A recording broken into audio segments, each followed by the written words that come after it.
Hey Tom, thanks so much for sending through the videos and for all the information there about your game. And I think you have a brilliant swing. I think there's a lot of good moving parts throughout, but I can see where a couple of the variables are introducing those misses in terms of the push slice that you can potentially get and the thin contact. So what I'm going to do today is break it down a little bit more detail for you, give you a clearer understanding.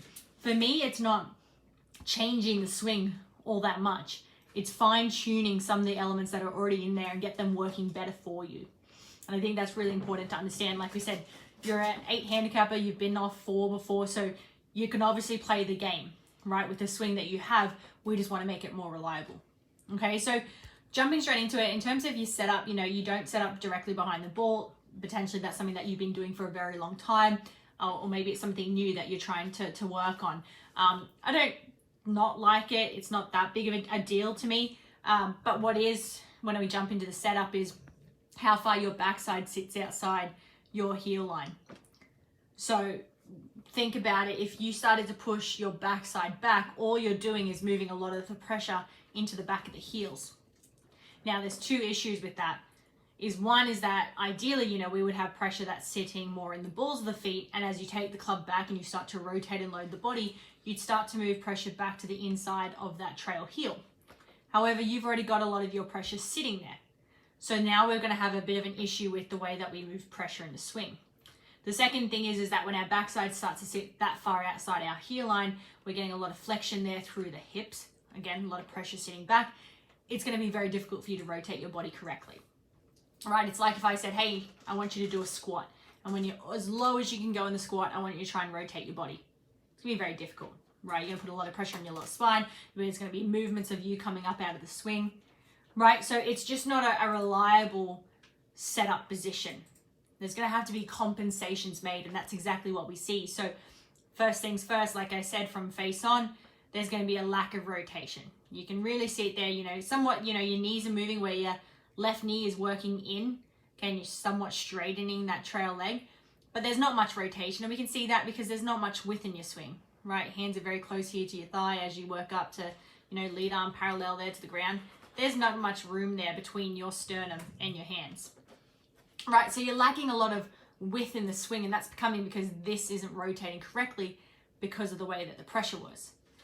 Again, the second thing that I said is that pressure is going to move incorrectly. So you've got a lot of pressure sitting in your heel currently, which means you can't keep moving pressure back there in the backswing, right? You're going to fall off balance if you start to do that. So where can you move pressure? Forward. And that's what we start to see. So if you pay close attention to your foot in this backswing, it's all in the heel. You'll start seeing the toes go down and the heel coming up by the time you get to the top of the backswing. So now you've got a lot of pressure in your toes. You haven't rotated the hips correctly. Okay, so now the sequencing is going to be off, right? It's going to be very easy for you to kick everything very far forward. All right, so that's what we start to see you do. When you start to come down, you start to see you kick the hip pretty far forward. And because you're a good player, right? Because you're a good player, what you're going to do to counter it and to try and save it as best you can is you're going to get your spine and you're going to tilt it backwards. And all that does is it helps get the club shaft on a little bit more of a controllable plane.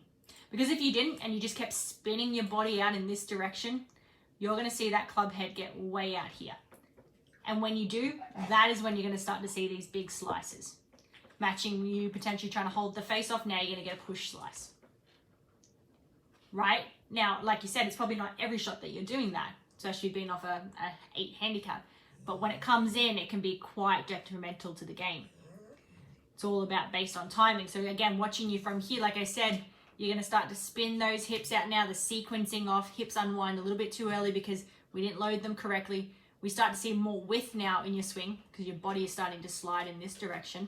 Okay, so now you're going from having no width to increasing the width of your swing, increasing the radius. Again, you can see how you tilt your spine backwards. That's you trying to save the pitch of the shaft, and then we're going to flip those hands through. And when you start flipping those hands through, you can open up that club face, add a little bit of loft onto it. Suddenly the leading edge is coming in, we hit it thin.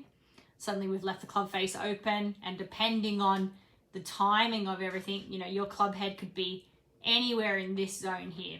And when it gets closer out to this end over here is when it's going to produce more of a slice moving this way.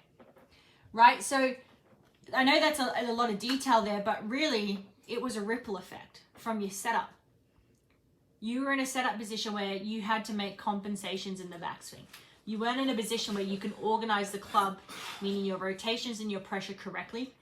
So the body was off, and therefore we had to start to make sacrifices. And because you are a good player, that tilting back is not a bad thing. It's you trying to save the club. If you didn't do that, you would hit these massive, massive slices and then potentially counter that with massive hooks, something that I'd see of a higher handicapper. So you tilting the spine backwards there through impact is an attempt to try and save the path. Okay, but unfortunately then, you know, the club, like I said, gets very wide. We have to start to flick those hands around and through. So that's kind of where I would be going with it. Now, if we had a look, for instance, let's do from a face-on perspective to begin with. Right, and we have a look here at Rory. So obviously there's slightly different camera angles, but you know, one thing I can't comment on there is ball position. Just because the camera angle is a little bit off, you know, you're not super square on there to the camera, but you'll be able to see there what I mean by the width. Okay, so there's Rory parallel to the ground. There's yours parallel to the ground. So you can see how there's bending in the arms. There's no stretch, so you can see the hips aren't working. Take it up to that lead arm parallel to the ground. Take Rory up to the lead arm parallel. You get, again, that nice big stretch. Now, shoulders are somewhat moving on a very similar plane in terms of rotation, but the hips aren't. Right, Rory's really loading those hips up, right? Where we don't see that really with you. Right, so then from here, again, pressure is off. Kick the hip forward. Start to see you really get those hands working wide as opposed to them working a lot closer into the body. Right, and then from there, we can see Rory release that club down into impact. A little bit of shafting, whereas yours, we start to see you get flippy through it. And again, it's all a ripple effect from the initial setup, which has stopped you from rotating the body and moving pressure correctly. From a, again, down the line video. And we'll go with Clark here. So again, if we drew that line from his backside down, you can see that it's sitting just outside his heel line.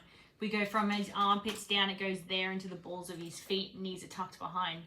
When we look at yours, backside quite a long way outside, armpits sitting back here, kind of closer towards the middle of the feet. So you can see there's a lot of body behind or in between those two yellow lines. That's where I'd be going with it. You can just see then as you take the club back, how you start to get a lot of pressure into the toes, which means we don't get as much depth as we'd like to. And we can see here, as Clark starts to take that club back, he's really loading into this trail heel. So now he can actually push off that trail heel into that lead side. Club's coming ever so slightly behind his hands at this point. But for you, we start to see spin out, club gets in front of our hands. And then it's really about you trying to tilt that spine back towards this camera. And when you do that, that's when you have to start to release those hands. Okay, mate, so that's kind of where I'd be going with it. Like I said, I know that sounds like a lot, but if you made that initial change to your setup, gave you the understanding of what we want to see with the way that you're pivoting your body, that's going to already have a major influence. And again, that static setup is really just getting you into a bit more of an organized position at setup, a bit more athletic. And then just kind of talking through a concept of pivoting and getting the body moving, a bit more engaged. And then we just see what the results are like from there. Right, but I want to improve, firstly, that thin contact. We need to improve that. But ultimately, what we're trying to do is improve your impact position. But we're going to do that from setup and from the way that you move your body. So, mate, these are how my online lessons work. Essentially, you send me through videos, I analyze them. And then, you know, if you jump on any of my programs or subscriptions, I basically jump in front of the cameras. I talk to you about how you're going to make these concept changes. I talk to you about the drills and feels that I want you to start working on. And then there's a lot of communication in between, right? This is not me just dictating, saying you have to do this, work on it for the next month. It's you going away, practicing it, coming back with feedback. And we kind of work to find something that's going to work for you and that's going to be reliable and repeatable and as simple as possible, which is the end goal. This game's already hard enough, right? So let me know if that's something that you're interested in. You know, I've got lots of programs and subscriptions available. If you have any questions on this analysis or on any of the programs, don't hesitate, reach out. I appreciate you following me here on Skillset. It'd be super cool to work with you. I think there's a lot of good things happening throughout your game, but it would be great to fine tune it and just get a little bit more reliable ball flight for you.